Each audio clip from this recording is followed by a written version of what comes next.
of Supervisors to order. May I have a roll call, please? Which one of you is doing it? I'll do it. There you go. She's used to you doing it now. Supervisor Giomi, Supervisor White, Supervisor Horton, Supervisor Schutte. Here. Mayor Bagwell. Here. You have a quorum. Thank you so much. Let's go ahead and do a Pledge of Allegiance. Stacy. I pledge allegiance to the flag of the United States of America and to the republic for which it stands, one nation, under God, indivisible, with liberty and justice for all. Sure fit for the day. Thank you. Do I have any opening public comment?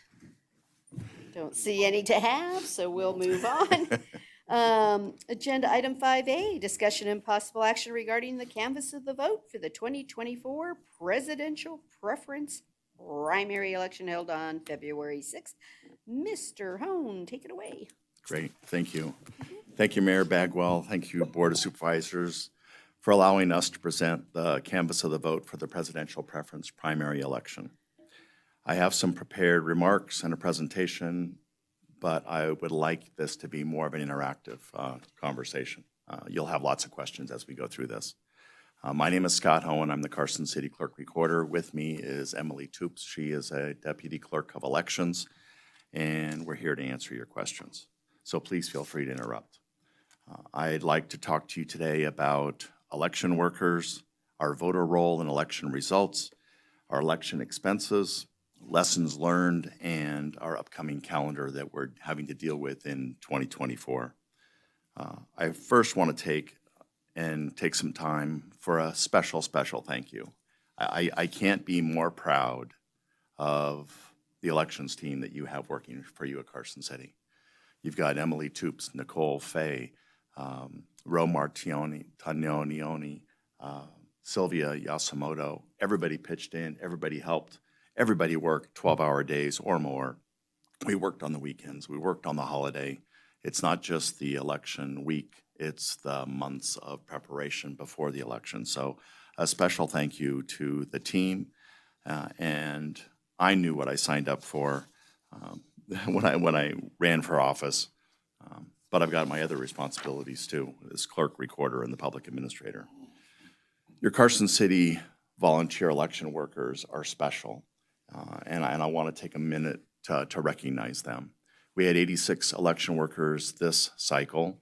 We probably will have about 120 in the June election. These are all of the different responsibilities that they signed up for. Emily and team probably spent at least 50 hours of training these people, getting ready for them the election. They spent time right before the holidays and right after the holidays to learn what they need to do and to be deputized in some cases. The fourth one from the bottom, pre and post lat discussion, we go through an extensive testing of all of our equipment before the election. We zero everything out. We make sure that we get the results that we put into the machine, and then we run our election, and then we do the exact same thing all over again, proving to not just the team, but proving to the election board that comes in and certifies the election. You'll see that in your packet today. I have hear all of the different names just for the election workers this cycle. So if you see any of them on the street, if you meet any of them in conversation, just say thank you. Why is Don's name I just happened? Yeah. Okay. I mean, he's a special guy, but, just He is. anyway. Thanks. He was the city manager. He was. He's pretty, Oh, really? Yeah, did you know that? I didn't. Yeah. yeah, he was our city manager. And He's almost the late, longest. There you go. Yeah, There you go. I'll tell him that. The mayor helped me sign these certificates, and we're giving these certificates out to our election workers. It's important to recognize them, and it's important to say thank you. I picked out Bobby just because she has been an election worker, believe it or not, since 1994 for Carson City. There are a lot of long-term election workers. The Up to Groves I have on the list there didn't work this last election, but they've been with us, through thick and thin, working with all the elections. So that's, with Alan Glover, Susan Merriweather, Aubrey, and myself. So kudos to them. Thank you to them. It makes democracy work. It really does. When it comes to poll workers, we're always looking for poll workers. So if the public, if anybody wants to participate and be a poll worker, please send them to the carson.org/elections website and have them sign up. Emily spends hours literally trying to figure out who's going to volunteer, what days can they work, what positions are they good at, and we move people around to make that happen. But we're going to be starting to send out letters again for June and setting up June training. So we're always looking for new talent, new people to get involved in the process.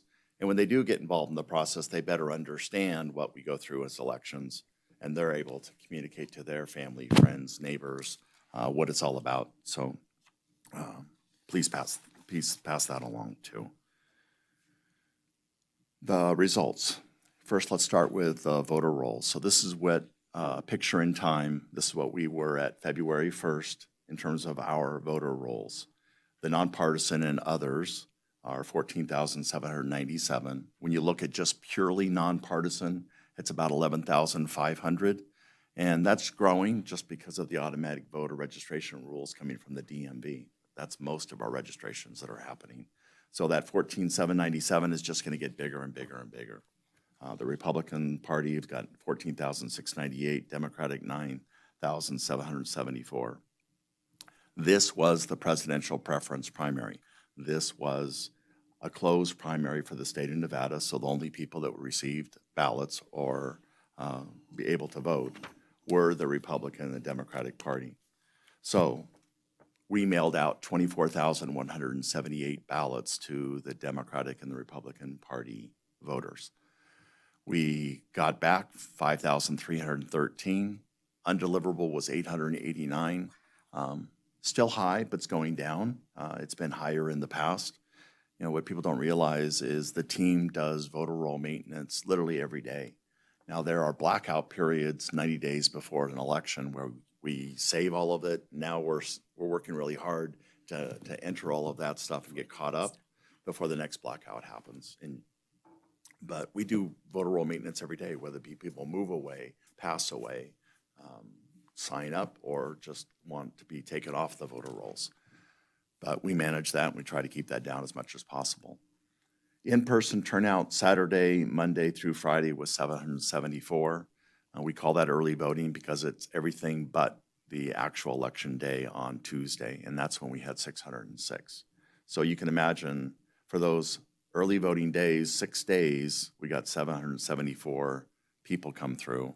It's about 115, 125 people per day. You start out ready for a full election. You're ready for everybody to turn out, then they just dribble in kind of thing.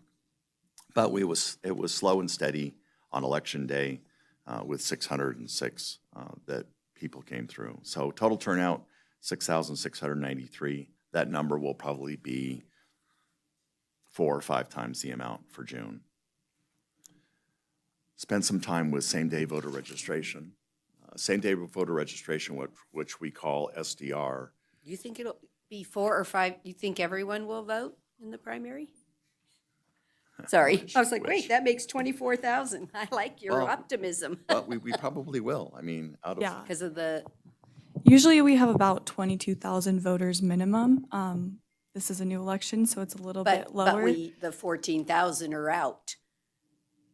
There's only 24,000 possibles, There's right? about 39,000 voters, No, but but only 20. they can't vote in the primary. It's No, closed. but they can because Yeah, it's, because there's Same day nonpartisan. and There's switch. nonpartisan we have races. a nonpartisan Yeah, race. Never mind. like the mayor Yeah, the race. judges. Yeah. mayor, school board. Yeah, okay. Yeah. Yep. That's true. That might be the only thing that's on there. You never know. Yeah. So same-day registration, it takes some special effort for us Pretty good. to register voters either the same day or change parties. So I just wanted to put this slide here. We had 11 same-day registrations, meaning new registrations. We actually had a couple of people, Emily and team and the election workers, we celebrate new voters that come in for the very first time and make a big deal out of it. It's important for first-time voters. But update party affiliation, so we had 109 people that switched their party so they could vote in this particular election. They can, and they can switch back to nonpartisan if they want to. And many even made a comment that that's what they're going to do. But it takes some special effort because when people say, do we have voter ID? We don't have voter ID when people check in for normal in-person voting, but we do have voter ID for same-day voter registration. We do have to check ID. We do have to check residency requirements to make that happen. So it takes some effort. We have our highly qualified staff to make sure that we go in and do them separately and maintain our voter roll accuracy.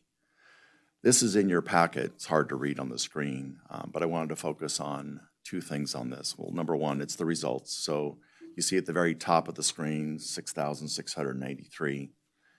The three columns, election day, mail ballot, early voting. Election day is those that came in on election day in person. The early voting number, again, those people that came in Saturday and Monday through Friday. The mail ballot column, 5,313, those are the ones that we received. And I say mail ballot, a lot of them don't just put it in the mail. They'll drop it off at the courthouse. They'll put it in our mail drop-off box at the community center. They just don't trust the post office, right? They want to make sure that we get the ballot. But when you see undervote, overvote on the bottom of each party, the Democratic and the Republican Party,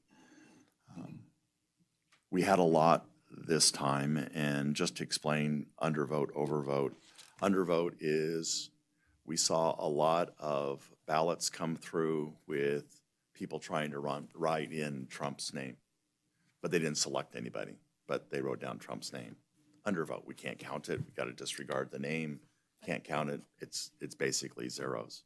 Overvote is when people check multiple boxes, and sometimes people check all of the boxes, Right. but they sent it in. This is our official document to you in terms of certification. You'll see some of the differences at the bottom. We had several voters. Could you explain the write-in rule, the law about write-in votes? Yeah, so. It might be helpful for some of the public. Yeah, and it's changed this time. So to be honest with you, in prior elections, Carson City doesn't have a write-in candidate rule. There is no space to put a write-in a candidate. There is no space to, type in a candidate name at the polling location. So names that are written in are not allowed. In the past, we've rejected those ballots, purely rejected them. The Secretary of State and their legal counsel this election told us that we are to count those, and we count those as undervote or undervotes. We are told this time, just disregard the one presidential candidate that's talked about the most. Just disregard that person and count the ballot.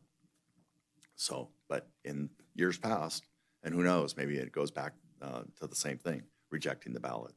If voters send in 2 ballots in 1 envelope, it's an automatic rejection because we don't know which ballot's coming through with which signature. So it's an automatic rejection.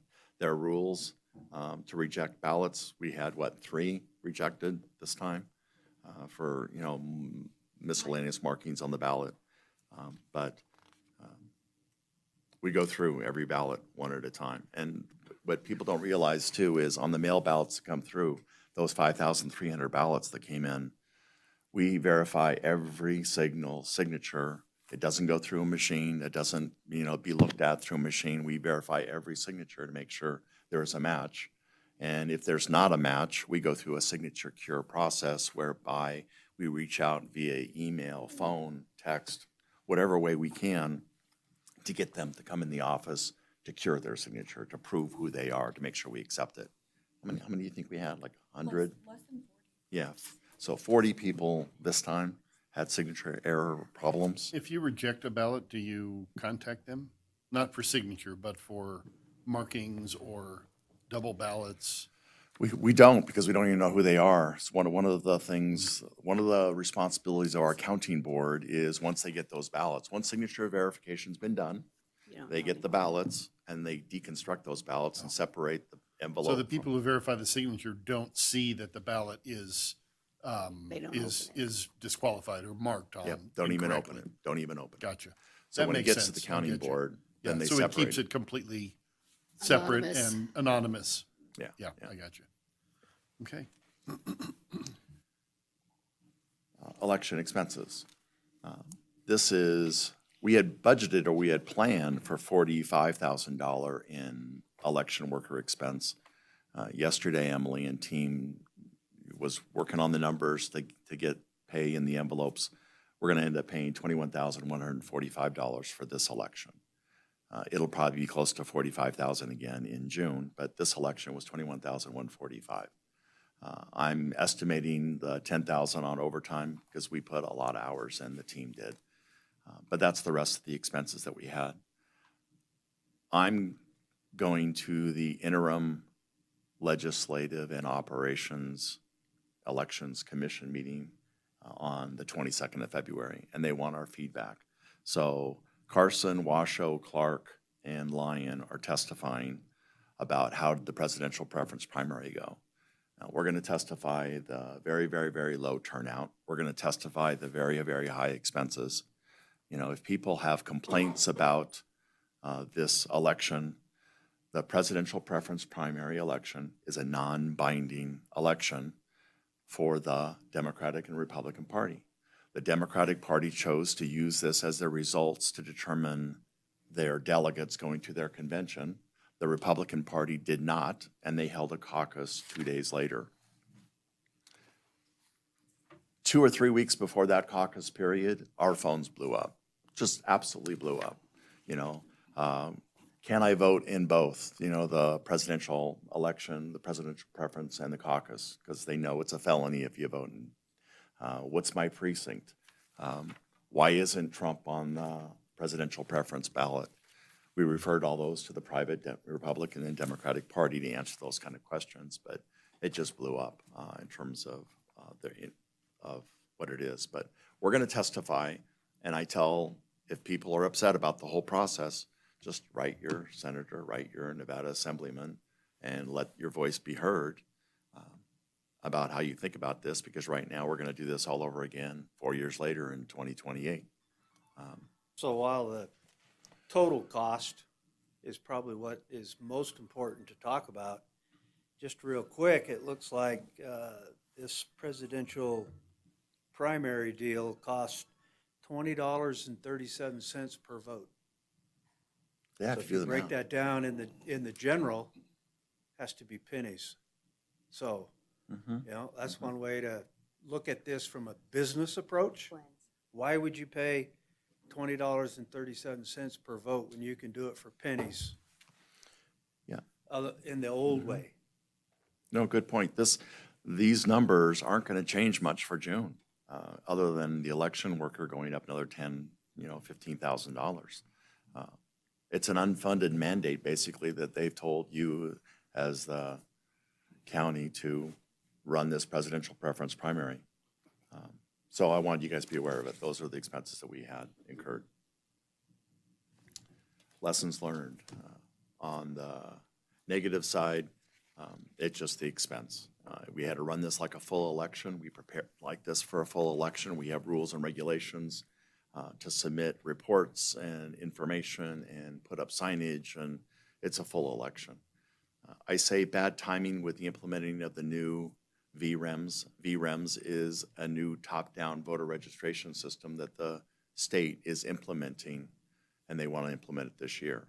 So we're not only having to run an election, but we're also having to kind of beta test out and get the new voter registration system ready, and I'll talk about that in a second. Positive side, I mean, the staff really stepped up. I mean, Emily, Nicole, Roe, we learned a lot with all the new systems put in place, and I think we're going to have a better June election for it. So we just need some more help, more staff to make it work. It was a successful first election for myself. Emily brought me along, making, you know, just when you look at NRS 293, I mean, it's a book that thick of all the rules and regulations. If you went into my office and saw our election calendar, it's incredible. It's a big, huge double poster size calendar with probably 4-point type of all the things we have to do when we have to do them per NRS. Keep you on target. So it's daunting. We did implement observation cameras this time, and I'm glad we did. We had some observers sitting out in the hallway. One person from the AP was out in the hallway at the end of the day on election day, but it allowed us to take our election workers out of our election space, put them in the hallway so they could see the cameras and how we're counting and how our election system works in the back office. So that was good, and that will be great for June. And I think we improved the voter experience. We implemented a photo booth. We had fun with it as people got their I voted sticker and they left. They walked right in front of an iPad, took their picture, that was able for them to then text themselves, and then they could share it on their social media platforms. So it was fun. People left with a smile. I'm glad we did that. And then we moved our drive-through drop-off. We're going to probably change that around a little bit this next election to make it more convenient. We're gonna figure out the community center wasn't the most profitable place to put a ballot box. We probably only got 50 ballots, let's say, and it's just not worth two people babysitting in a ballot box for 50 ballots. So we're just gonna figure out what we can do there to make it better. Calendar events, lastly, just give you an idea just in terms of major things that are going on with our office. We're going to be doing now a risk limiting audit. We send to the state our cast vote record, which is basically every ballot with an ID number. The state comes back to us asking us, okay, pull these specific ballots, run them through your system, tell us what the result is so we can match it to what we think the result should be. So they're auditing the election process for every county in operation, but we're gonna have to go through that in the next couple of days. We have the Legislative Operations Committee meeting coming on February 22nd. There is a new chair for the interim committee, Erica Mosca from Las Vegas. She's going to be the chairperson next legislative cycle. She's good. I was pleasantly surprised when she came and visited us for about an hour. She was taking very detailed notes with all the issues and the problems and concerns. And she basically said, hey, come on February 22nd, put it on the record and testify. So I was pleased to see her and her team come to do that. We have the Secretary of State VREM session set up for training. We're actually going to get hands-on training with the new poll books that we're going to have. So not only are we going to learn a brand new system on how to check in voters, but we're going to have to train the election workers in terms of how to use a brand new system. So it's going to be a challenge to make that happen, but we're going through this training process. The Secretary of State and their Tiger team, their subject matter experts are going to be there. The vendor, No Ink's going to be there. Our vendor, ES&S, is going to be there. So all the people are descending on us to help us understand what the system is. Candidacy filing is coming up on March 4th and 15th. A couple of you will be interested in that. The Secretary of State implemented a brand new a candidacy filing system, so you can go online to fill out your paperwork and still come into the office to officially sign up. We're actually running a mock election on the 11th and 12th, kind of a pretend election with the Secretary of State voter registration system. And that will be then determined on whether we go or not go. But what the Secretary of State wants to do is they want to implement this new top-down system to be live April 1st for our June election. It's going to be tight because come April 10th, April 15th is when we have to start sending information to our printer to print the ballots. It's going to be a challenge. I've implemented new systems before, and we're not going to run parallel. So the comment, the asterisk I have at the very bottom, parallel systems discussion, we're going to go live April 1st. The state intends to go live April 1st to make it work and just shut off the old and start the new. A lot of the clerks are worried about that. A lot of the clerks in the different counties are thinking about running parallel systems just in case we have issues with the new system. It's going to be a situation we're going to have to deal with. We don't want to necessarily use two systems when you check in voters, but we want to make sure that our voter registration database is maintained and its accuracy. So we'll keep you posted on that. We've got out-of-state, UOCAVA ballots are going out April 27th. Out-of-state ballots go out May 2nd. So it's just right around the corner. And then we start the June primary election. And then we canvass the vote on the 21st. Do that all over again. Anyone want to add anything? Any more questions? Nope. Thank you for the thorough report. You're welcome. Does anybody have any questions before? Let me ask, just technically, is there any public comment? Just in case, you never know, Scott might just have something. I need to make sure I ask legally. So, okay, seeing that, I'll take it back up to here and I'll accept a motion to close this one out. Make the motion. Supervisor Giomi. I move to accept the canvass of the vote for the February 6, 2024 presidential preference primary election as excellently presented by our clerk recorder staff. Thanks. Thank you. I second. I have a motion and a second by Supervisor Horton. All those in favor, please say aye. I guess I can turn us on. Yeah, any opposed? Let the record reflect it was unanimous. Thank you again, and please do spread the word to all of those election workers, how impressed we are with their work, and it's of great service to the community, right? It really is a civic activity to vote, and they're pretty phenomenal, aren't they? Yeah.